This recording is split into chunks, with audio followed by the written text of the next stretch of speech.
President Trump traveled to Versailles this week to sign what was billed as a peace deal with Iran. The immediate benefits for Iran are concrete and substantial. The restrictions on Iran's economy begin coming off now, while many of the nuclear questions are deferred to future talks. The Iran deal will go down in history as the biggest political and military failure of any president in American history. There's no way to look at this other than a complete and total surrender. He bungled the whole thing. We're giving them money to rebuild a country we destroyed. All we really got out of it is a pinky swear that they will not try to develop nuclear weapons at some point in time. Look, I think Vance has done a great job at trying to redefine the situation. His press conference this week, where he continued to beat the drum of how this was not surrender, was well done. Right now, this is just putting lipstick on a pig, hoping that everybody will forget just how bad this thing is. Signing a peace treaty at Versailles has never gone wrong in history before. Just power move there, Donald. Really, no historical echoes there whatsoever.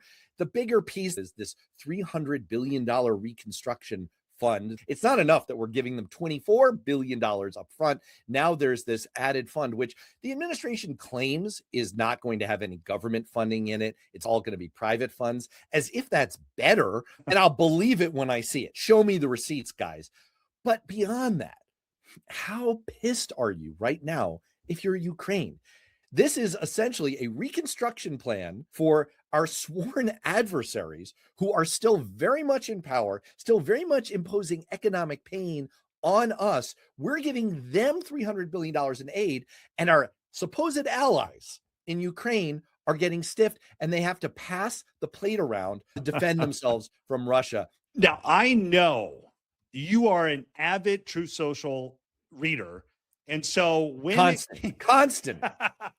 So I'm sure when Trump posted that he's going to delay the confirmation of Jay Clayton and is refusing to move forward unless Republicans pass the SAVE Act, which means he's keeping Bill Pulte in place as acting DNI. Trump also said Republicans are falling into a trap after Democrats signaled opposition to FISA. The result is a three-way standoff over surveillance powers, election policy, and who controls the nation's intelligence apparatus. Congressional Republicans are genuinely mystified. John Thune, the Senate Republican leader, literally said, I don't know what Trump is doing here. This sure seems to me, above anything else, a cognitive episode for Trump. It seems as if he's forgotten what happened minutes and days ago. We have Bill Pulte, who had been soundly rejected by bipartisan majorities in the Senate. Trump saying, no, we have to put him back in. This guy Clayton, who he was going to bring in to save the situation, he's now holding that up. And Senate Republicans have already said no on the SAVE Act. There's absolutely no way that Trump's version of this is going to happen. This seems to me like a screaming episode of he's not with it. I think this is more of a rope-a-dope. Don't get caught on the SAVE Act. That's not what this is about. This is about keeping Bill Pulte as acting DNI for as long as he possibly can. See, Republicans in the Senate were getting ready to do their job. They were going to actually confirm a nominee in record time, and that meant trouble for Trump. That meant Pulte wasn't going to get his hands in there, wasn't going to dig up the dirt. He needs to change that subject. He needs to get that dirt. He needs to go after his enemies. And this is all about keeping Pulte in there as long as possible. He wants Pulte in there as his hatchet man. Is that your theory?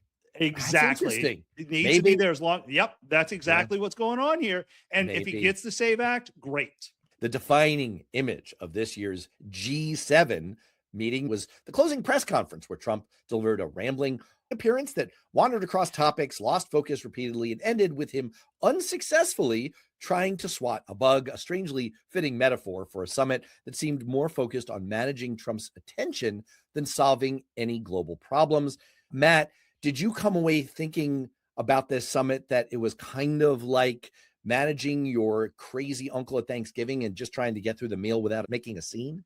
You could see it on the faces of every world leader that was there.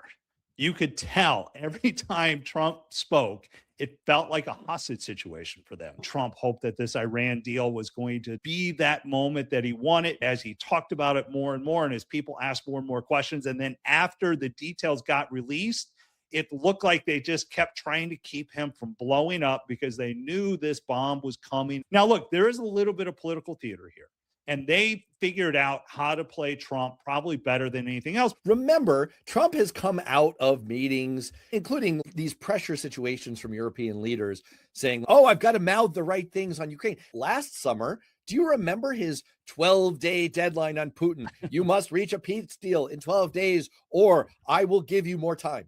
It was essentially all that was accomplished here. And that means essentially all that was accomplished was nothing. Trump has created an actual swamp.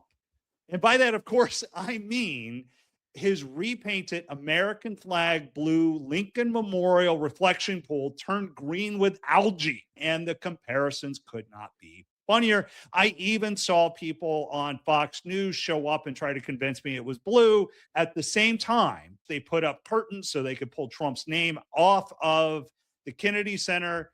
And let's not forget, we have a big hole in the ground at the White House where the East Wing used to be. The only thing that comes to mind is clean up on aisle Trump, clean up on aisle Trump. First of all, Matt, I would like to speak directly to those MAGA people who I also saw on the news saying, no, the water's great. All is well. Guys, if you think the water's so blue, drink it. I would like to suggest that the reflecting pool didn't turn green with algae. It turned green with envy because it was really upset about the giant hole in the ground that Trump created on the White House grounds and all the attention that was getting. And it was saying, hold my green beer. I can do better. But I am kind of out of things to say to our MAGA friends out there. I really am. Elections are about the visuals. Trump put himself out there as a builder, as somebody who can get things done. And right now we have this big, massive, gaping hole in the ground. So we're going to have to do something, which means the American taxpayers are going to be on the hook for hundreds of millions of dollars just because Trump decided one day he wanted to bulldoze it for whatever reason. The East Wing is not going to magically reappear, and we're going to be on the hook of it. And as fiscal conservatives, we're going to have to explain that to every single voter in every single district out there. We are depleting trust Americans have with us, and it's going to come back to haunt us. Speaking of being out on the trail, that seemed to be what was happening already. The 2028 presidential shadow primary seemed to get into gear this week. Gavin Newsom, the governor of California, disclosed that Trump's DOJ is investigating him, and he tried to make hay out of it. His inside camp was kind of quelling about this, like, ooh, this is great. We become a target of a Trump retribution campaign and boost our fundraising. This will be amazing. Speaking of higher profiles, John Ossoff, the senator from Georgia, also saw his profile elevated this week. Prediction markets now are putting him in the second position after Newsom as most likely to get the Democratic nomination, following several of his speeches going viral and Democrats being to say, ooh, it's a little bit Obama-esque. And JD Vance went on a book tour, which really means positioning myself, please, for the nomination, please. He went on The View. He went on CBS Sunday Morning and got a puff piece treatment. And he's clearly trying to get out from under, as you put it earlier, the cement overshoes that the Trump administration experience has put on top of him. Matt, of all of this maneuvering to get ahead of the 2028 presidential process, which maneuver mattered this week? Which one is going to actually make a difference? I think it's Gavin Newsom. It's interesting because now he's using the Trump playbook. The Department of Justice is coming after me because I am the leading candidate. I am the leading opponent. With Vance, there's no amount of humanizing with a book and his conversion to Catholicism is ever going to change how people see him. The Democrats are the one that's a more interesting story. And what's happening with Newsom is truly setting that stage. You're 100% right. I completely agree. The book on Ossoff is going to be written in the midterm elections. Democrats are going to want to see how he fares in a purple state. Mm-hmm. If he comes out strong out of that, then yes, he will have earned that top billing in the 2028 process. Completely agree about JD Vance. He's really coming out of this with a black eye. But there is a pattern here where Democrats that have been targeted by Trump for judicial weaponization and retribution have been elevated by it. They've been able to fundraise off of it. And there's an added bonus for Newsom, which is the Justice Department is investigating both him and his wife. There's probably some dirt like there is on all of us. And it wouldn't hurt him for all of that oppo to come out now, come out 2 years before it really matters when you get into actual primaries, have it be old news.